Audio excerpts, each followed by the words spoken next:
Hi y'all. Do not hate me. You probably do, but it's a couple days. Actually, by a couple days I mean it's the next following weekend. It's Friday. This is just a weekend. Y'all know how I be doing.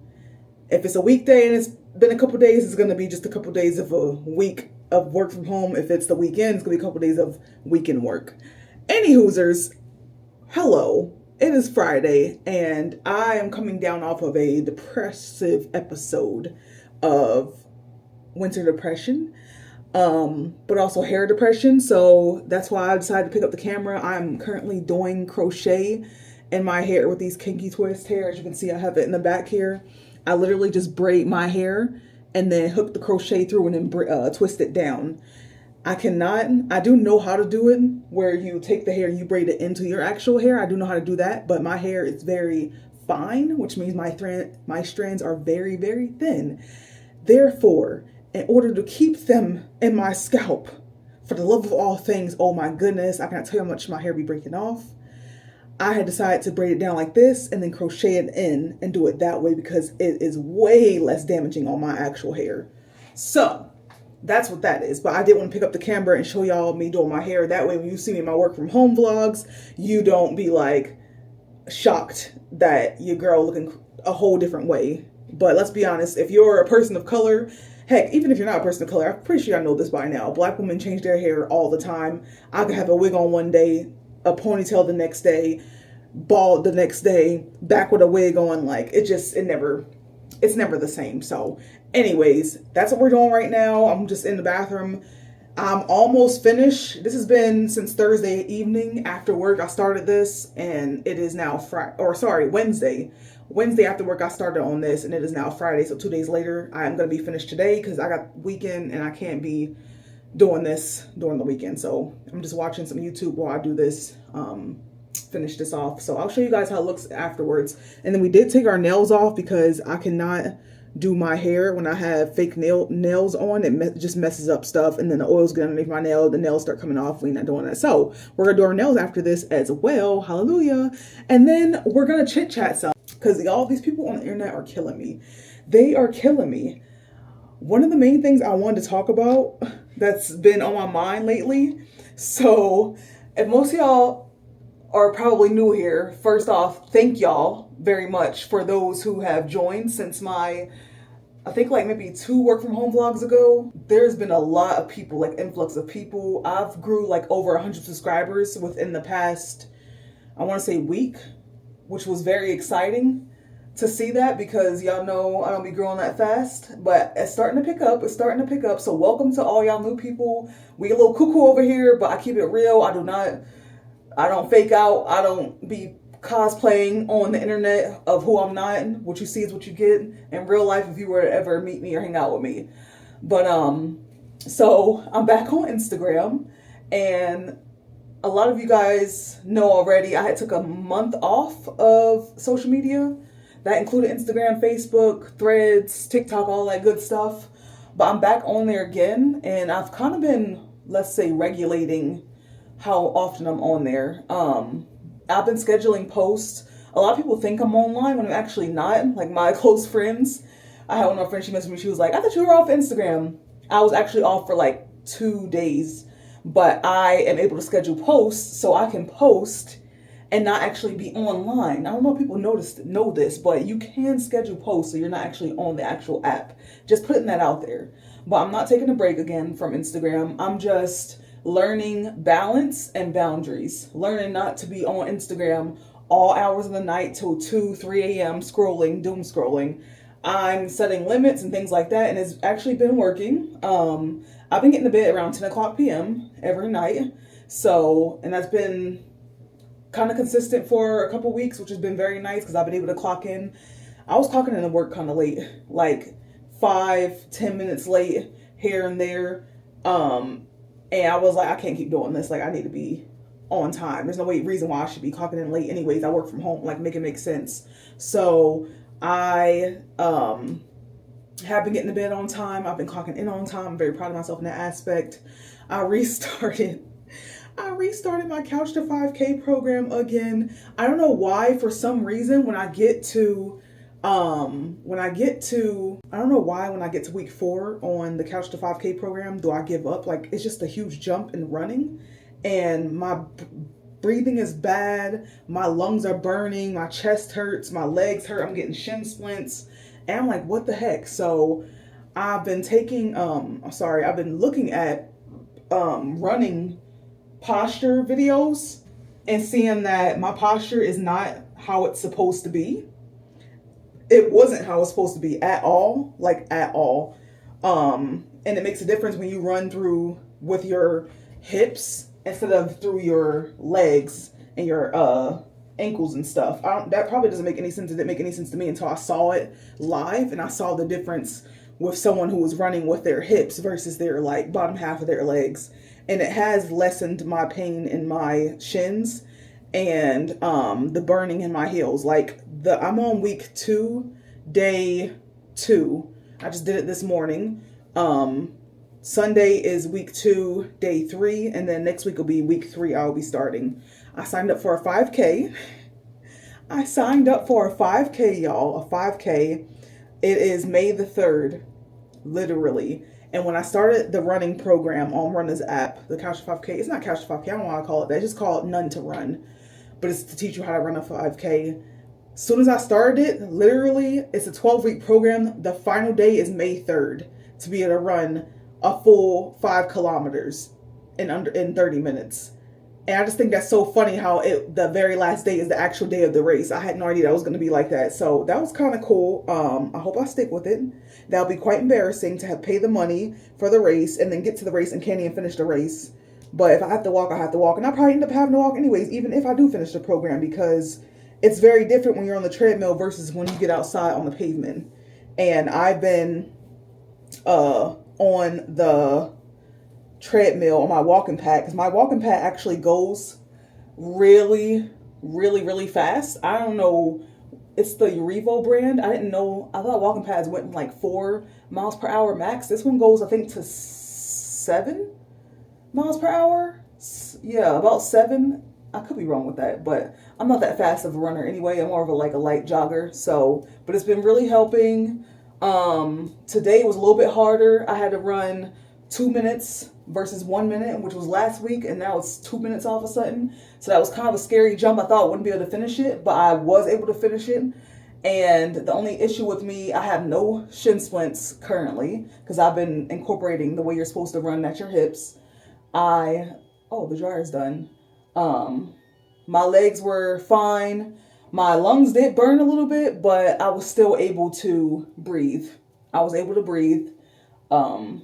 Great.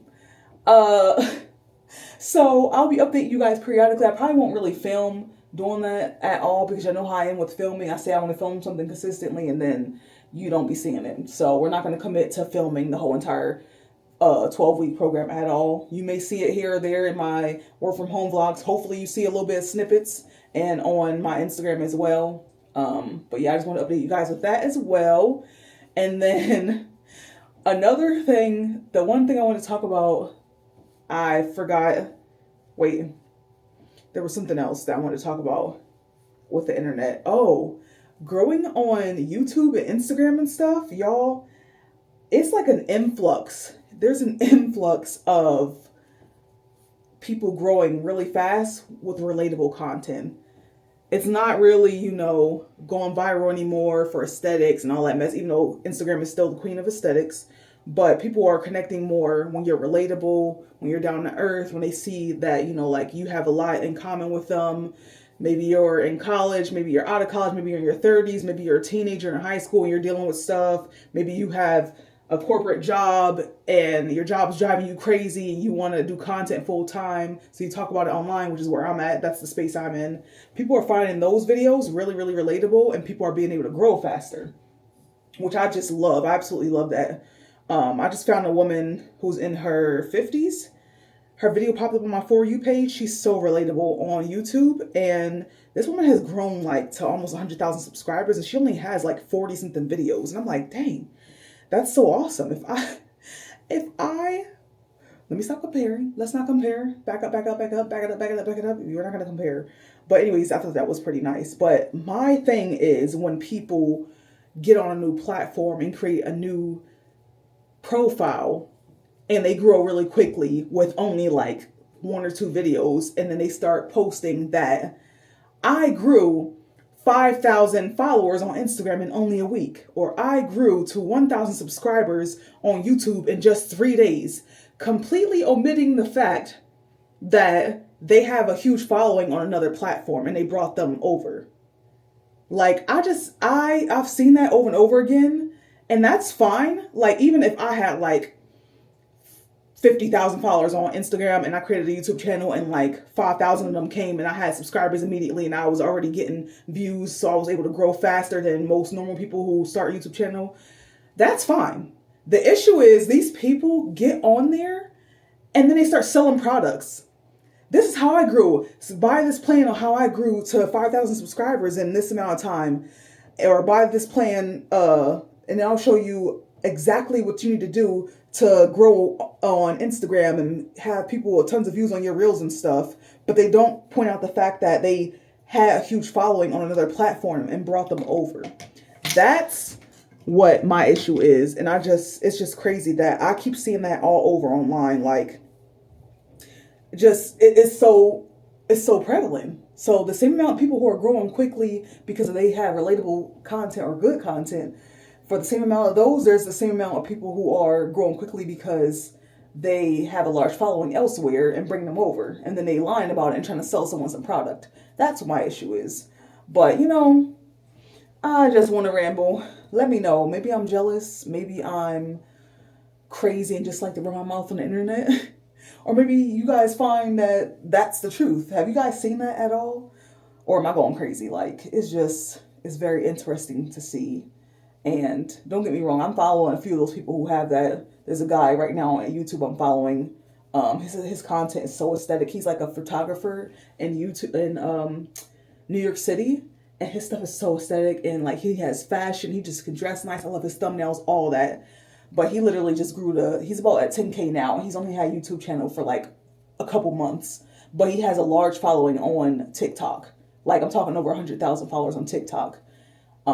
So he hasn't posted a video or nothing like that yet saying, oh, I grew this fast. But if it ever comes, I'm gonna be like, buddy, be for real. Literally, his very first video that popped up on my feed was his very first video. And he had like 8,000 views on that first video, just the first video. And then he already had was growing to like 1,000 or 2,000 subscribers already. I'm like, ain't no freaking way. Ain't no way. They definitely came from your TikTok, but let's not talk about that. But yeah, at this point I'm starting my mouth. I just want to have a little yap session with y'all. Let you know how I'm feeling. I am super excited for my move. We got 4 months. I'm kind of nervous. I'm going to miss all my friends here. Like, I'm going to miss these people. Some of these people, it's sad to say that some of these people have become closer than people I've known previously. And growing up, you expect that people that you grow up with, or you like your childhood friends or whatever, you expect them to be like the people who are going to be at your wedding or at your milestones if you have kids, or other milestones in your life with your career or whatever it is. And then you grow up and you realize that a lot of those people aren't going to be there for those like you thought they were. And you're going to have a whole new group set of people who are there for your new milestones. And it's kind of sad to think about. I still have good friends, though, from my childhood and people who I've been friends with for over a decade since I graduated high school. Hi, Huggy. But it's just sad to think about. But I'm going to miss my friends here. Like I was saying, I'm going to miss them so much. I love New York for what it is. I love it for what it's taught me. I love it for what it's allowed me to do, the places it's allowed me to go, the people it's allowed me to see and meet. But my time has come to an end, and I'm so excited to be back in North Carolina, have my nervous system regulated, have some better water for my hair that's not freaking stripping my hair, not having super ice cold winters. My mom just texted me today talking about it's 79 degrees there today. I'm like, it's still 30 something here, which I'm kind of thankful for because it's been under 20 degrees consistently for a couple weeks. But, it is what it is. Yeah, so I'm excited. And I did say I wanted to go back to the city to do another work vlog before I leave, because New York City, our city office is absolutely breathtaking. So I do need to get that up and rolling, and then I do want to go to another small town around here, and I'm thinking Kingston. Definitely Kingston. I might do that next month in March and bring a friend with me. So stay tuned for that. But the more I yap, the slower I get, and I want to finish this. So I'm going to kind of end the video out here and show y'all what my hair looks like when I'm finished. All right, we're done. This is the final look, the final product. My, what is it called? These are not that straight because I can't freaking see, and I didn't have anyone to tell me. So the back probably looks super duper crazy, but it is what it is. I'll be able to get up and go as I please now. I won't have to worry about my hair in the mornings. Just get up and get out of bed and go, which is my main reason for doing what I'm doing to my hair. But yeah, that's the end of this video. Thank you guys so much for watching. Sorry that's all over the place per usual, but I just want to have something to post for y'all. I'm so excited to see where 2026 leads us, especially going to North Carolina. I'm just super excited. But again, thanks so much for watching, and I'll see you guys in the next video. Make sure to follow me on Instagram. Bye.